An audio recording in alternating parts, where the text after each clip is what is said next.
maiúscula do Fortaleza, mais de 57 mil torcedores viram o Lion fazer bonito no Maracanã. O Flamengo teve essa primeira chance aí com o Pedro e aí, na sequência, já vai conseguir marcar o seu gol. Ali o Wesley coloca para dentro contra, o Fortaleza sai na frente, aí o Flamengo busca o empate com o Pedro num pênalti e no segundo tempo o Lucero marca o gol da vitória do Fortaleza. Estou aqui com o André Kfouri e também com o Gustavo Zupac para tratar dessa boa vitória do Fortaleza que empurra neste momento o Flamengo para a terceira colocação. Tudo bem, André? Boa noite. Tudo bem, Edu? Boa noite, Gustavo. Uma ótima noite a todos.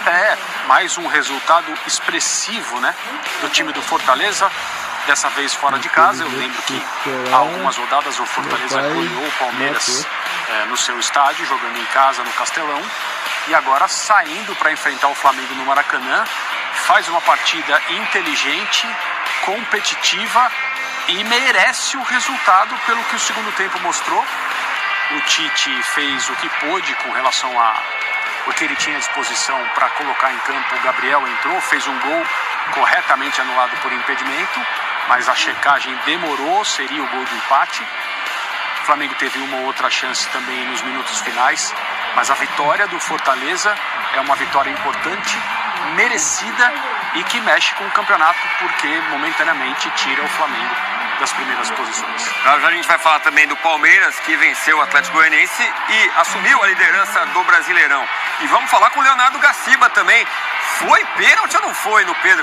Tem gente falando que foi o Gasparzinho que fez o pênalti, Zupac.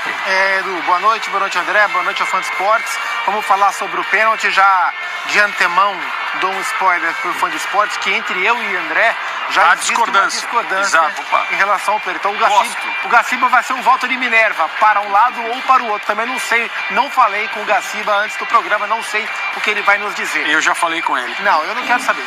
Brincadeira, não falei não. Agora, esse lance que a gente está vendo aí, né, que é o gol do Lucero, ele explica a estratégia do Fortaleza. Foi um gol de estratégia do Fortaleza. Exato. Fortaleza nas mãos do Juan Pablo Vojvoda é um time muito adaptável, né? Um time que sabe jogar com posse, pressionando o adversário, e sabe jogar marcando com linha baixa e saindo em contra-ataque. Aliás, o Fortaleza adora quando consegue encaixar esse tipo de jogo, né? Usando a linguagem dos jovens, essa skin do contra-ataque, o Fortaleza adora.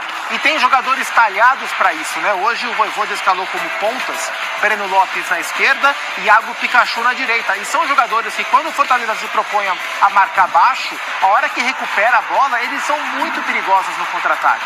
E hoje foi dia do Breno, geralmente é o Pikachu o mais perigoso. Hoje foi dia do Breno Lopes ter muito espaço para jogar.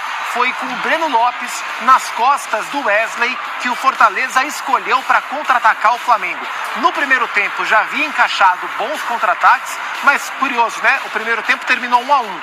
O Fortaleza não finalizou no primeiro tempo, porque o gol do Wesley contra, claro que não conta como finalização para o Fortaleza. Então o Fortaleza no primeiro tempo encaixou alguns contra-ataques com o Breno Lopes em cima do Wesley, levando perigo, mas não finalizou. Veio o segundo tempo, o Fortaleza continuou explorando esse lado. O Wesley, que vem fazendo um bom campeonato hoje, não fez um bom jogo, não pelo gol contra. Isso não diz se o cara jogou bem ou não, né? É uma infelicidade. Mas ele deixou muito espaço nas costas dele, e justamente por esse lado, ora com o Breno Lopes, ora com o Pochettino, que foi quem escapou para fazer o passe para o Lucero, foi nessa faixa que o Fortaleza agrediu o Flamengo o tempo todo. Foi por ali que saiu o gol do Lucero. O time do Fortaleza fez um jogo muito bom em termos de marcação, embora o Flamengo tenha finalizado muito, tirando cruzamentos, finalizações através de construção, o Fortaleza não deu conforto para o Flamengo, né? Os volantes, o Pedro Augusto e o Hércules, marcaram bem, o Gerson foi muito bem marcado. Coube ao Flamengo tentar cruzamentos, e aí o Pedro teve chance, bola na trave, o João Ricardo fez uma partidaça. O Flamengo teve volume, não foi o Flamengo mais organizado que a gente já viu. O Flamengo teve volume e o João Ricardo trabalhou muito bem, mas dentro do que se propôs o Fortaleza a fazer no Maracanã, fez com muita força, muita aplicação e executou a estratégia do contra-ataque para vencer. E a gente teve gol do Pedro, teve gol do Lucero. Para mim, os dois melhores centroavantes da temporada no futebol brasileiro. E que vem brigando pela artilharia do Campeonato Brasileiro, né? O Pedro é o artilheiro com 8 gols, o Lucero vem na sequência com 7. O Pedro é, inclusive, briga boa. Além de ser o artilheiro, o Pedro é o líder de assistências do campeonato.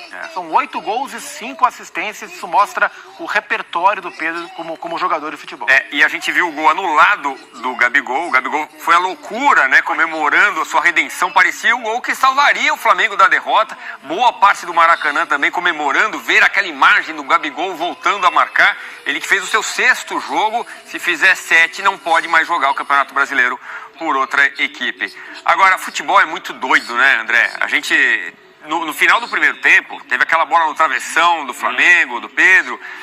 O Flamengo parecia amassar o Fortaleza num determinado momento. Estava muito mais perto do segundo gol do que o Fortaleza. Sim. O segundo tempo começa diferente, né? Foi o Vojvoda que melhorou o time, será? O Fortaleza é um time muito acostumado a jogar de diferentes maneiras, mas o trabalho longo, né, médio, longo prazo, porque é o normal aqui no nosso país, faz com que em situações como essa, um treinador como o Vojvoda tenha o seu time na mão quando existem jogadores à disposição, né? Porque o Fortaleza também não tem um elenco tão longo assim, tão profundo assim, e às vezes a ausência de algumas peças acaba deixando o Vojvoda meio trancado para trabalhar o time. Eu achei que o tempo todo, e para que essa estratégia fosse bem aplicada, era muito importante, talvez fundamental, sair na frente, fazer um gol no Maracanã. Foi o que acabou acontecendo por uma infelicidade do Wesley. Ele tenta tirar, e assim, o gol foi bem parecido com o gol que o Fernandinho marca no jogo contra a Bélgica. Sim. Na Copa do Mundo da Rússia. Só que a bola do Fernandinho entra mais ou menos entre o primeiro pau e o goleiro. O desvio do Wesley vai do outro lado, assim, se você olhar bem o replay, o Rossi ele tá prestando atenção na bola, de repente a bola está dentro do gol. É uma situação muito difícil para o goleiro. E aí o jogo fica muito menos desconfortável para o Fortaleza do que ficaria no caso de um empate, ou evidentemente se o Flamengo tivesse, como é normal, aliás, saído na frente. E mesmo depois do 1-1, por mais que os jogadores do Fortaleza tenham ficado um pouco indignados com a marcação do pênalti, a gente vai poder falar sobre isso daqui a pouco, eu já vou falar o que eu penso. Para mim, existe uma ação que desequilibra o Pedro na hora que ele vai finalizar. E então eu concordo com a marcação do pênalti. Mas daqui a pouco o Gaciba vai falar como ex-árbitro, ex-chefe de arbitragem, com o conhecimento que ele tem de orientações da própria regra, evidentemente, é claro que a gente tem que ouvir, entender e respeitar. Mas a minha impressão é que o pênalti foi bem marcado. Então já temos a opinião do Zupac também, que acha que não foi pênalti. É verdade. Só existe uma outra resposta, né? Já que ele te discorda, para mim não foi pênalti. Eu, assim, no momento e depois olhando as repetições, eu achei que foi bem marcado. E jogadores do Fortaleza, claro, reclamaram muito, entenderam de outro jeito. Aí tem a questão do jogo, né? Você nunca quer um pênalti marcado contra você, especialmente no Maracanã, contra o Flamengo, com você vencendo. Mas no segundo tempo eu percebi o Fortaleza à vontade com a sua estratégia.